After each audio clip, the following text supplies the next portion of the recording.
ქართულ ოცნებას ყავს ძველი კოდები. ძველი კოდებიდან თუ ვინმეს გახსენება შეიძლება, ვინც ახლაც de facto ხელისუფლებაშია, ეს პირველ ყოვლისა გასახსენებელია თეა წულუკიანი, რომელიც მრავალი წლის განმავლობაში იყო მინისტრი, ჯერ იუსტიციის, მერე კულტურის, გონი კიდევ რაღაცის მინისტრი იყო, სპორტის, კულტურისა და სპორტის სამინისტრო ერთად იყო და არის კიდეც. ახლა დეპუტატია. და ძველი კოდებიდან გასახსენებელია დედაქალაქის მერი კალაძე, რომელიც 4 ოქტომბრის შემდეგაც არჩევნებში გამარჯვების ბჭყალებში თუ ბჭყალებოდ გამარჯვების შემდეგ ის იქნება დედაქალაქის მერი. აბა რომელი ოპოზიციონერი გაუწევს მას წინააღმდეგობას, მით უფრო ასე შელახულ არჩევნებში.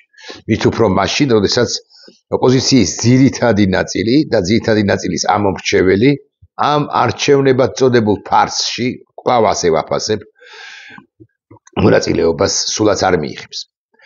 აი სხვა მესამე ძველი კოდსი გულახდილად გეტყვით არ მახსენდება, ხო, შეიძლება კიდევ გიავოლსკია ძველიან ძველთა შორის ძველი კოდსი, თუმცა ის არა მხოლოდ ძველთა შორის ძველი კოდსი, არამედ ძველთა შორის ძველი კომუნისტიცა.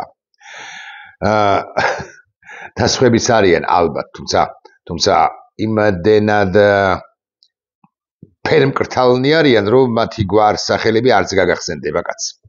სამაგიეროდ 2016 წლიდან 25 წლამდე, ანუ მთელი 9 წელიწადია, ხო?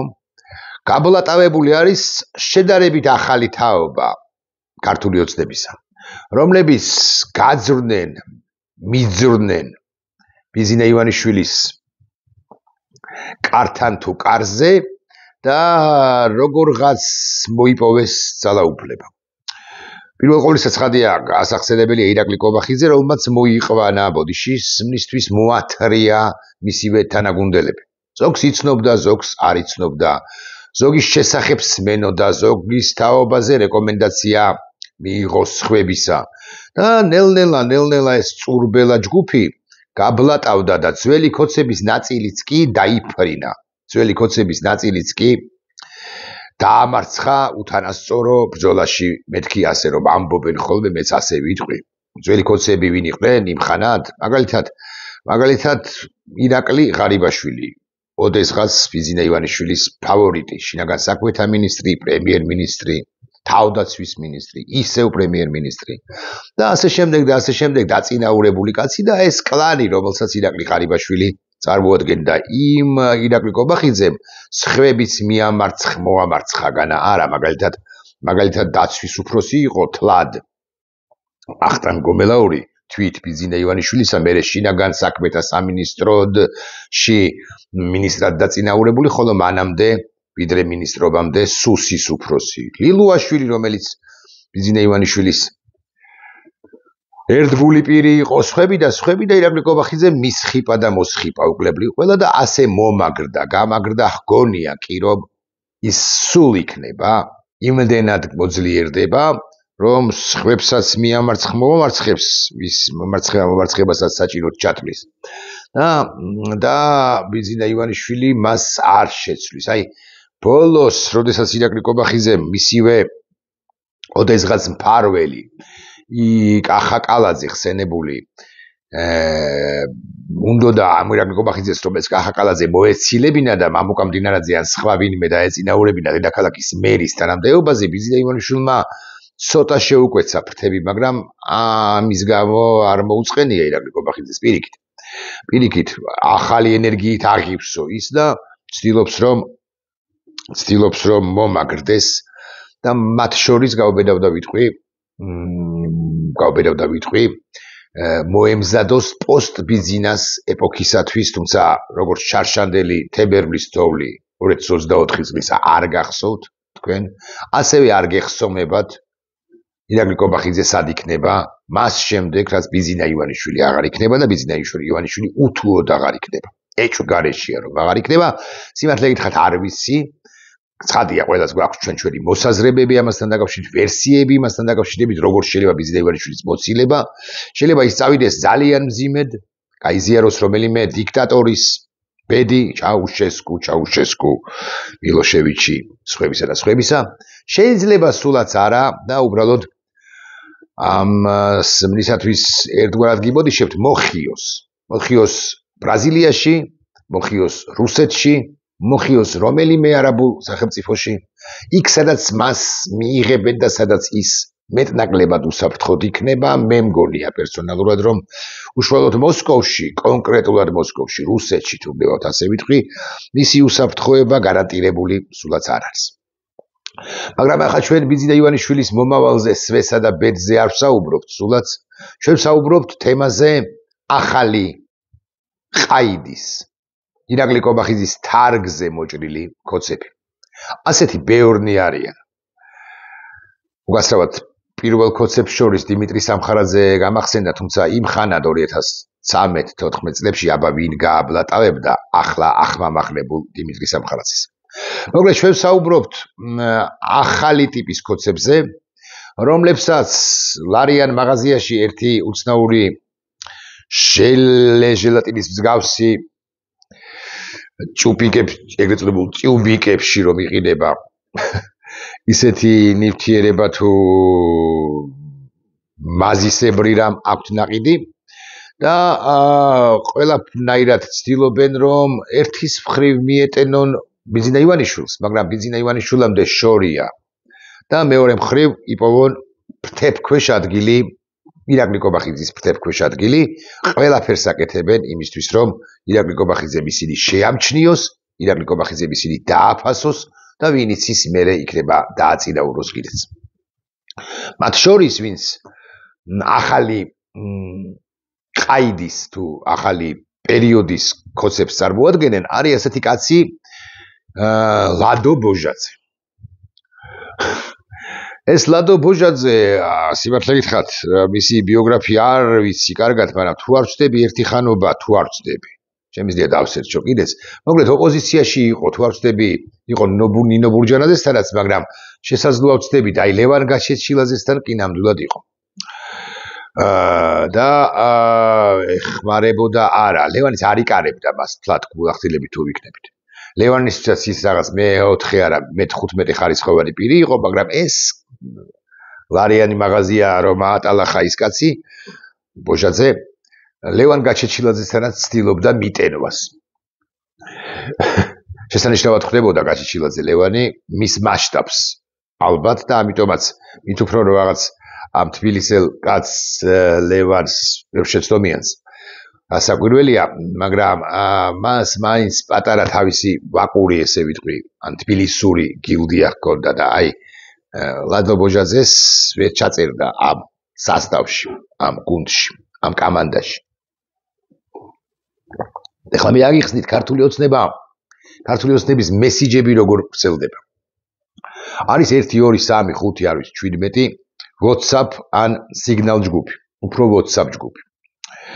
ხა ენაკვიმატი და ენამწარე რო ვიყო, ვიტყოდი რომ ეს არის ადნაკლასნიკ ჯგუფი მეთქი, მაგრამ ადნაკლასნიკებს ისინი არ ხმარობენ, WhatsApp-ს ხმარობენ, თუმთლად გულახდილები ვიქნებით. ამ WhatsApp ჯგუფში ვრცელდება მეტწილად FSB-ს მიერ შემუშავებული, ოღონდ რომელიმე ქართველის მიერ მიწოდებული მესიჯები. PR შიკისა. FSB-ს ივანოვების, პეტროვებისა და სიდოროვების, მაგრამ რომელიმე ქართულ გვარიანი პირი ახმიანებს თუ აწვდის კობახიძეს და სხვებს იმ მესიჯს, რომელიც კონკრეტულ საკითხთან დაკავშირებით უნდა გაახმიანონ, თუ პაპუაშვილმა, თუ კობახიძემ უშუალოდ, თუ მდინარაძემ, თუ ავიცი ანრი ოხანაშვილის სადღა ახმიანებს, მაგრამ ანრი ოხანაშვილმა სხვებმა და სხვებმა. მე ეს ჩანაშალში კალაძეს პირველ გოლშია, პირველ WhatsApp-შია. ჩაშლა ხდება. ქვებოდ ჩაბოტანა და უხეშად ცხადია. მე-4 მე-5 WhatsApp ჯგუფში, მე-4 მე-5 რგოლ ლუკაში იქნება მოქცეული ეს ხსენებული პირი. ლადო ახალცე საერთოდ მე-19-ში იქნება ლადო ბოჟაძე. და ისიც რაღაცებს ბჟუტორებს ხოლმე. ფეხს გამოხობს ხოლმე. უკლებლივ ყველაფერი, რასაც ესენი ან დეპუტატები, ან მათივე ექსპერტებად წოდებულები ამბობენ, უნდა ვიცოდეთ, რომ მათ უტვინო ბაშკაში მოხარშული მესიჯი არ არის.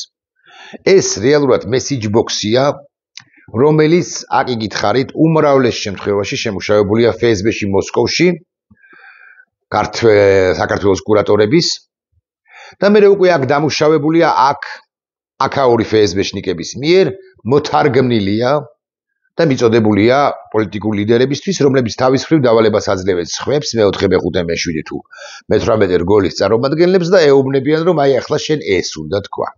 ამიტომაც ძალიან ჰგავს ამათი მესიჯები, ამათი და ექსპერტებად წოდებულების მესიჯები ერთმანეთს. სიტყვებიც კი, რომლებსაც ისინი იყენებენ, ექსპერტად წოდებული რომელიმე ზაალან ჯაფარიძე ან დეპუტატად წოდებული რომელიმე თუნდაც ბოჟაძე პრაქტიკულად იდენტურია. ზმნასაც კი ვერ ცვლიან, მე გეტყვით რომ არა მარტო ვერ ცვლიან, ანუ ნიჭი იმისა რომ სინონიმი დაწერონ, მსგავსი ზმნა დაწერონ, მსგავსი არსებითი სახელი დაწერონ. ამის ნიჭი არ ყოფნით. მაგრამ ყველაფერთან ერთად ამის უფლებაც არ აქვთ. ეს ბოლო ხანებია პაპუაშვილმა რუსმა დაიწყო განაგრძო კამპანია დასავლეთის წინააღმდეგ, ოღონდ ახლა სამიზნედ ესტონეთიან ბალტიის რომელიმე სახელმწიფო კი არ აქვს ამოღებული შალვაია პაპუაშვილ რუსს. არამედ გაგიკვირდება და ბრიტანეთი. ბრიტანეთთან დაკავშირებით ზაალან ჯაფარიძე ექსპერტად წოდებული 3248 გროშიანი, 2 გროშიანი, ანუ ექსპერტად წოდებული რომა მან თქვა რომ ნუ გაგვაბრაზებთო ჩვენ. თორე ჩვენს ვილაპარაკებთ იმას, რაც სალაპარაკო არისო, თუ არ ვცდები მე გუშინდელ ხამის ლაივში ამაზეც მომიწია საუბარი. ჩვენს ვისაუბრებთ იმას, რაც ვიცით ბრიტანეთის თაობაზეო. წარმოიდგინეთ, რის თქმას აპირებს FSB თეორიულად ქართული საზოგადოებისათვის ბრიტანეთის თაობაზე. მაგალითად, ილაპარაკებენ იმაზე, რომ წლების განმავლობაში, 10 წლეულების განმავლობაში ბრიტანეთი იყო იმპერია და ქართული საზოგადოება იმპერია ბრიტანეთს კი გმობს, ებრძვის. შეიძლება ისიც თქვან, რომ საუკუნეების განმავლობაში იყო იმპერია ბრიტანეთი, რომელსაც დაპყრობილი ჰქონდა მრავალი ტერიტორია მსოფლიოში. და ამ იმპერიული ზრახვებისათვის და იმპერიული პოლიტიკისათვის დღემდე ბრიტანეთს არ უღალატია. შეიძლება ამის თქმაც კი მოუწიოთ ქართული ოცნების ეგრეთ წოდებულ ექსპერტებს, აგრეთვე ცხადია დეპუტატებად წოდებულებს. აი, შხალწვერიანი ფლაჯხალი არ არის, მაგრამ ასე შტაბეჭდილებას რო ტოვებ, შხალწვერიანი დეპუტატი რო აღო გვარი სარწუხაოდ.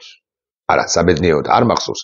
ისიც იქნება ერთ-ერთი გამხმიანებელი. ერთხლა კი შალვა პაპუაშვილმა დაუდო კიდევ ერთი სათავე ამჯერად უკვე ბრიტანეთის წინააღმდეგ კამპანიას და მე-7 თუ მე-8 თუ მე-5 თუ მე-12 ჩატ ჯგუფში, WhatsApp ჯგუფში გავრცელდა ზუსტად ის მესიჯი, კონკრეტული ადრესატებიც ყავს, რომელიც უნდა გაახმიანონ ამ ექსპერტებმა ერთის მხრივ, სადღაც მე-18 ჯგუფიდან და ასევე აგრეთვე დეპუტატებად წოდებულებმა და მათ შორის ამ ლადოია ბოჟაძე. და ლადოია ბოჟაძე კაცი რომელიც ყველას მიეტენებოდა ხოლმე, ოღონდ კი ჩრდილ ქვეშ ეპოვა ადგილი და ვიღაცას მოწყალე თვალებით გადაეხედა მისთვის. ლადოია ბოჟაძეც გამოირჩა ფრიად საინტერესო განცხადებით და კერძოდ მან ბრძანა.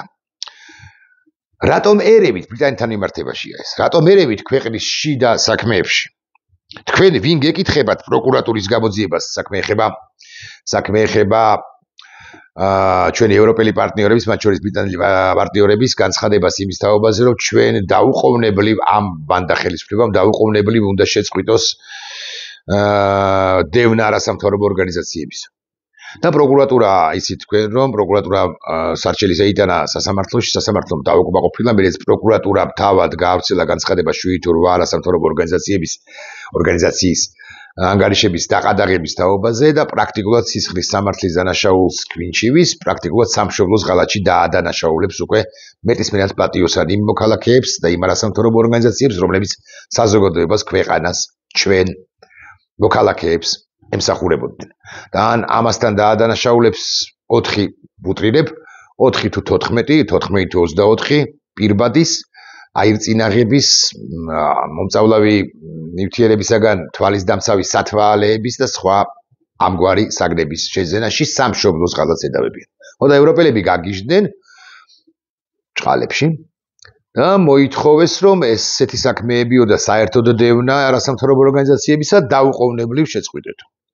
ვინ გამოეხმაურებოდა ამას თუ არა შალვა პაპუაშვილი, რომელმაც თქვა, რომ არავინ ეკითხება ევროკავშირს თუ ბრიტანეთს თუ ჩვენს ქვეყნის დასავლელ პარტნიორებს ქვეყნის შიდა საქმეებში ჩარევას და ეს ყველაფერი აიტაცა ოღონდ თავისით არა, ყველაფერს რომ კადრულობს და პაპუაშვილის ფრთებქვეშ ჩრდილის ძიება რომ უნდა იმ ლადოია ბოჟაძემ სხვებმაც, მაგრამ ამ შემთხვევაში ლადო ბოჟაძეზე ამახვილებ ყურადღებას და მან აკიკითხარით ბრძანა. რატომ ერევით ქვეყნის შიდა საქმეებში, თქვენ ვინ გეკითხებათ პროკურატურის გამოძიებას ან სასამართლოს გადაწყვეტილებას. ფორმალური თვალსაჩინო სწორია. ვინმე იტყვის უფრო ზუსტად რო ვთქვათ, კოცები იტყვიან, რომ ხო, მართლაც რატო ჩვენ თუ არ ვერებით ბრიტანეთის საშინაო საქმეებში, ბრიტანეთი რატომ ერევა ჩვენ საშინაო საქმეებში? განა ჩვენ ვერ დავუწუნებთ რომელიმე გადაწყვეტილებას ბრიტანეთის პროკურატურას ან ბრიტანეთის სამართლოს და თუ ჩვენ არ ვაკეთებთ ამას, იმათ რა უფლება აქვთ?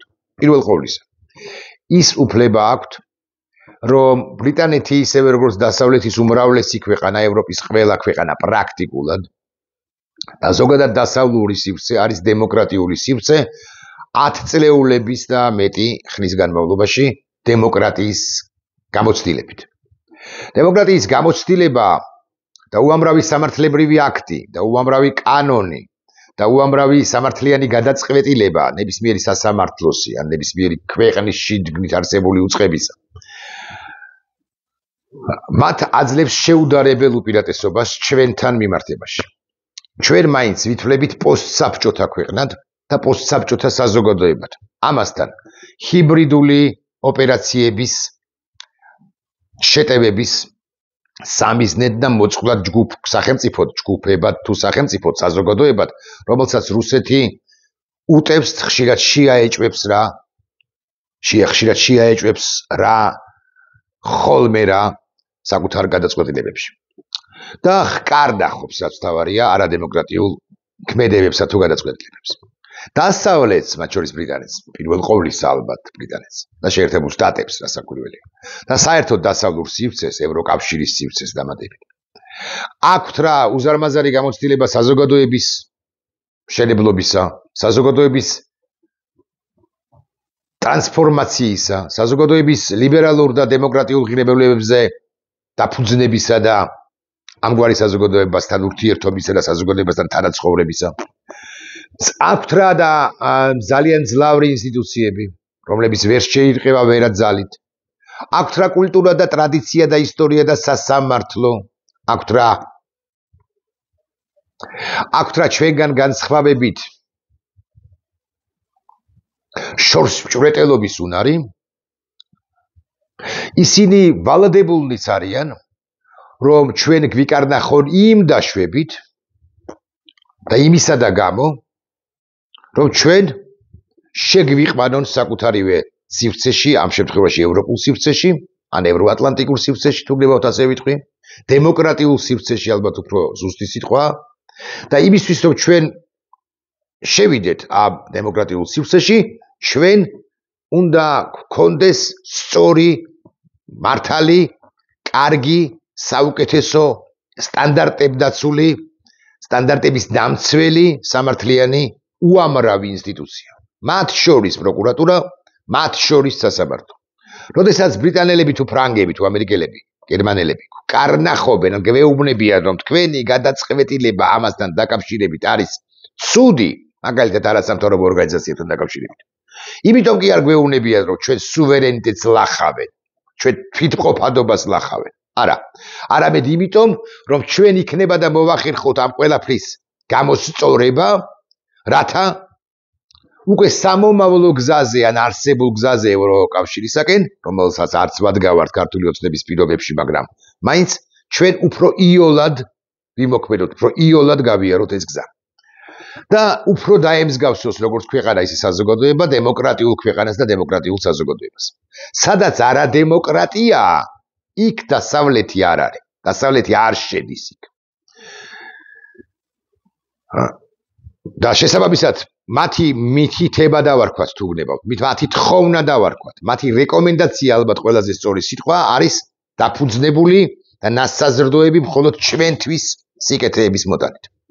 ხოლო შალვა პაპუაშვილნი, ისევე როგორც ბოჟაძენი, ამ ყველაფერს, რასაც აკეთებენ ამ შემთხვევაში არასამთავრობო ორგანიზაციების მიმართ თუ წინააღმდეგ, აკეთებენ იმიტომ, რომ მათ ძალაუფლებას პრობლემები არ შეექმნას. რომ მათი ძალაუფლების 4 ფეხა სკამის 3 ფეხა არ გახდეს რომელიღაც ეტაპზე და მერე 2 ფეხა და არ დაინგრეს ცნობილი გოჭების თუ რა მნიშვნელობა აქვს სახლებივით. რომ ისინი არ დაინგრენ, არ განადგურდნენ და არ დატოვონ მათ პოლიტიკა. ისინი თავის მხრივ ძალაუფლებას ინარჩუნებენ და უნდათ რომ შეინარჩუნონ, არა იმიტომ რომ ქვეყანა იყოს უკეთეს მდგომარეობაში, მას კონდეს უკეთესი ჯანდაცვა, უკეთესი განათლება, უკეთესი თავდაცვა, უკეთესი ინფრასტრუქტურა, უკეთესი სხვა რამ სოფლის მეურნეობა. არამედ იმიტომ რომ მეტი და მეტი ფული დაღაფონ თუ მოიპარონ პირდაპირ ირიბად ბიზაშვილების ნათესავების თუ სხვათა გამოყენებით და წყალობით ოჯახის წევრებზე გადააფორმონ მერე და უკვე სამომავლო საქართველოში, როდესაც ისინი აღარ იქნებიან ხელისუფლებაში მათეული წარმოდგენით უხეშად 15-20 წლის შემდეგ, მათ ხომ მართლა ამდენი ხანი უნდა ძალაუფლების კვერთხის შენარჩუნება, იცხოვრონ უზრუნველად მათ და მათმა შვილებმა. ლადოია ბოჟაძემ გაისეირნა რა ბრიტანეთზე მაღალი ალბათობით და ზოგადად დასავლეთზე და თქვა რა რომ რატომ ერევით ჩვენს გშიდა საქმეებშიო, ასაკვირველი არ გაიხსენა ის, რაც ბევრად მნიშვნელოვანია. რატომ ერეოდა? ან ვინ ეკითხებოდა დასავლეთს, მაგალითად 2008 წელს, როდესაც ბოსფორის სრუტე გამოარღვია, ამერიკის მე-6 ფლოტმა ჩადგა გამოარღვია ჭყალებში ცხადია, მოკლედ გარკვეული წინააღმდეგობის მიუხედავად შემოვიდა ბოსფორის სრუტეში, ჩადგა შავ ზღვაში და იარაღი მიუშვილა რუსეთს. მაშინ ეკითხებოდა დასავლეთს. ის რომ ჩვენი მცველი იყო, მაშინ კარგი იყო. საერთოდ უნდა ვიცოდეთ, რომ კარგად უნდა ვიცოდეთ, რომ არა მხოლოდ დასავლეთმა უნდა გაიღოს ჩვენთვის, არამედ ჩვენც უნდა გავიღოთ დასავლეთის რა აზრი ქონდა, მაგალითად ავღანეთის სამხედრო ოპერაციაში საქართველოს მონაწილეობას. მართლა ჩვენ 30 და მეტი ახალგაზრდა დაგვეღუპა იქ. ვინმე იტყვის რომ ძალიან მძიმე ამბავიო, ძალიან მძიმე ამბავია, მაგრამ ამით ჩვენ ვადასტურებდით ჩვენს ერთგულებას მსოფლიო უსაფრთხოების საქმეში ჩვენი წვლილის შეტანით მსოფლიოსათვის დემოკრატიული სამყაროსათვის ერთგულებას ვადასტურებდით ეს ჩვენც გვჭირდებოდა, იმიტომ რომ ვიცავდით გაგიკვირდებათ და საქართველოს ავღანეთში. კარგი, გავანებოთ თავი ახლა იმ დიდ ოპერაციას, ISAF-ისა ავღანეთში. გავანებოთ თავი იმასაც 2008 წელს როგორ დაგვეხმარა შეერთებული შტატები. იცით თუ არა თქვენ რომ მაგალითად ყინწვისის მთავარანგელოს უზარმაზარი პრობლემები ჰქონდა გასული საუკუნის 90-იან წლებში. რომ არა თუ არ ვწდები იტალიელები, ეს ყინწვისის მთავარანგელოზი როგორც ჩვენი კულტურული მემკვიდრეობა და ხელოვნების უმაღლესი ნიმუში ახლა გადარჩენილი არ იქნებოდა, იმიტომ რომ არ მინდა შემეშალოს და სოკო იყო შეპარული ყინწვისის მთავარანგელოზი ფრესკაზე. იტალიელებმა გადაარჩინეს. ვინ ეკითხებოდა მაშინ იტალიელებს, რატომ გადაგვირჩინეს ჩვენ მსოფლიო კულტურული მემკვიდრეობის ძეგლი? რატომ გადაგვირჩინეს გელათი არ გადაურჩენიათ? გელათი წულუკიანმა დაიწყო მისი დანგრევა პირდაპირ მნიშვნელობით, ხოლო ჯვარი ან სხვა ეკლესია მონასტრები ძველს გულისხმობდა, არა ახლებს, რომლებსაც კიდე ალბათ 100-150 წელი ასეთი პრობლემები არ შეექმნებათ. მაგრამ ძველ ეკლესია მონასტრების მნიშვნელოვანი ნაწილი ამერიკელებმა და დასავლეთმა რომ აიღეს საკუთარ თავზე მათი რეაბილიტაცია, ეს როგორ არის? სხვა ამბების გახსენებაც შეიძლება ცხადია. ვინ ეკითხებოდა დასავლეთს, როდესაც ჩვენ სოფელ რაიონ გზებს გვიგებდა, იაპ კრედიტს გვაძლევდა, ან ხშირ შემთხვევაში ან გარკვეულ შემთხვევებში საერთოდაც გვჩუქნიდა ფულს. მაშინ კარგი იყო დასავლეთი? მე აქ ლადო ბოჟაძეს კი არ მივმართავ. მე უფრო მივმართავ ადამიანებს, რომლებიც აღფრთოვანდებიან ხოლმე ლადო ბოჟაძეთა და სხვათა განცხადებებით, პაპუაშვილთა განცხადებებით და იტყვია რა მაგარი დამითქვა საქართველოს დამოუკიდებელი საქართველოს პარლამენტის თავმჯდომარემ, რეალურად პარლამენტის თავმჯდომარეს წოდებული ბანდიტია შალვა პაპუაშვილი, რომელიც რუსეთის დავალებით მოქმედებს და თავის ჩატებში ავრცელებს ამგვარ მესიჯებს. არაღიარების პოლიტიკა. პაპუაშვილს ხოთაშორის ნათქვამი აქვს, რომ ესო საერთაშორისო საზოგადოების ვალდებულება არ არის ეს ვალდებულება. არასამთავრობო უკაცრავად საერთაშორისო საზოგადოების ნაწილმა შეიძლება გაგიკვირდებათ და გარკვეული პერიოდის შემდეგ მართლაც აღიაროს აფხაზეთი დამოუკიდებელ სახელმწიფოება თუ აფხაზეთი და ცხინვალის რეგიონი თუ სოფლიო პაზლი იქნება ისე დამჯდარი, რომ ჩვენი აღიარება, ჩვენი ტერიტორიული მთლიანობის დარღვევა პრობლემას აღარ წარმოადგენს სამომავლოდ რომელიმე ერთი ან ბევრი სახელმწიფოსათვის. არაღიარების პოლიტიკა ჩვენი შესანარჩუნებელია, მაგრამ არაღიარების პოლიტიკა ჩვენ შეგვიძლია შევინარჩუნოთ მხოლოდ ამერიკის შეერთებულ შტატებთან და ევროპასთან მჭიდრო ურთიერთობით. ვინ ეკითხებოდა და ვინ ეკითხება შეერთებულ შტატებს ან ზოგადად დასავლეთს, რომ როდესაც უჭერენ მხარს ისინი არაღიარების პოლიტიკას, როდესაც გააქვთ კბილებით გააქვთ არაღიარების პოლიტიკა საერთაშორისო თანამეგობრობის წინაშე და ღმერთმა უწყის როგორ ელაპარაკებიან და რას ეუბნებიან იმ სახელმწიფოებს, რომლებიც წკიპზე არიან, რომ აღიარონ აფხაზეთი და ცხინვალის რეგიონი, იმიტომ რომ მეორე მხრივ რუსეთი აწვებათ აქედან. აი ბელარუსი, რომელსაც ცხადი არ ვაკეთებ. ბელარუსს აღიარებული არა აქვს. ლუკაშენკო რატო არ აღიარებს? რა პრობლემაა მისთვის? პუტინის მონა არ არის თუ რა?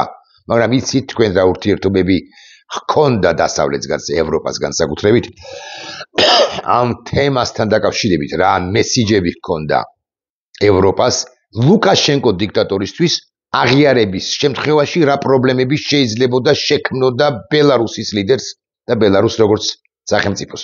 პაპუაშვილი და ბოჟაძე ამ არაღიარების პოლიტიკასაც ანგრევენ, აკრიტიკებენ რა დასავლეთს და ამბობენ რა ვინ გეკითხებათ, ეკითხებათ, იმიტომ რომ ჩვენ უნდა გარდა გვქმნან ჩვენთან ერთად დემოკრატიული სახელმწიფოთ, რომელიც ღირსეული წევრი იქნება ევროკავშირისას სამომავლოდ თქვენს გარეშე, მათ გარეშე და არ იქნება ტროას შემდეგი ცხენი, როგორც არის ასე მაგალითად სლოვაკეთი თუ უნგრეთი.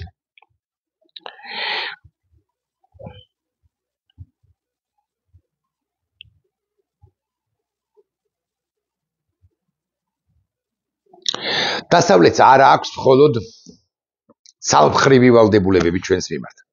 დასავლეთს აქვს სურვილი, რომ საქართველო იყოს ევროკავშირის და დასავლური სივრცის ნაწილი. შეცდომები დაშვებული აქვს თუ რა დასავლეთს, თუ იქნებით გულახდილნი, რა საკვირველია დაშვებული აქვს. მას ჩემი აზრითაც გაცილებით ადრე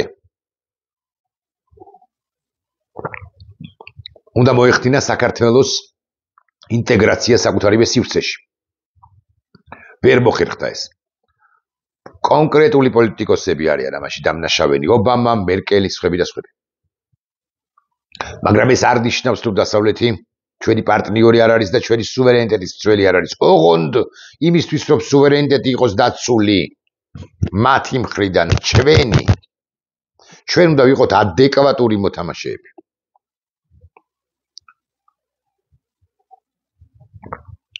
და არა რუსული სპეცოპერაციის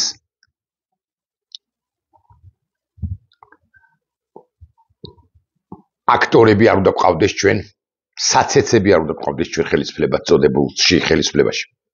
ბოჟაძე აცნობიერებს ამას თუ არ აცნობიერებს, თუ ვერ აცნობიერებს, არის რუსული ჰიბრიდული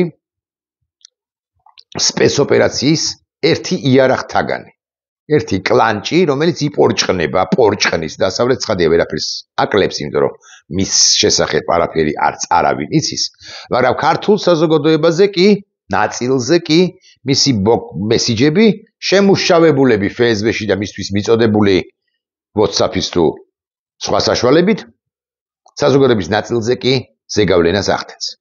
ასეთი სამწუხაროდ ბიზნე ივანიშვილს უფრო ზუსტი რო ვიყო ბოსკოვს, ჰყავს საკმაოდ ბევრი ეგრეთ წოდებული სპიკერი.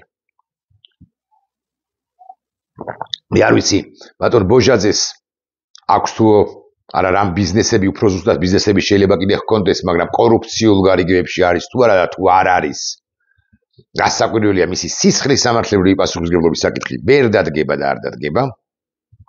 იმიტომ რომ თუ დამნაშავე არ არის ეხლა არც ერთი ჭკუად ყოფილი და პატიოსანი ხელისუფალი სამომავლოდ არ დაიჭერს თუნდაც განსხვავებული მოსაზრების პოლიტიკოს თუ პოლიტიკოსად წოდებულს იმის გამო რომ მას მხოლოდ ის პროქართულოცნებული აზრები ჰქონდა თუ აქვს, მაგრამ ბოჟაძე ისევე როგორც სხვები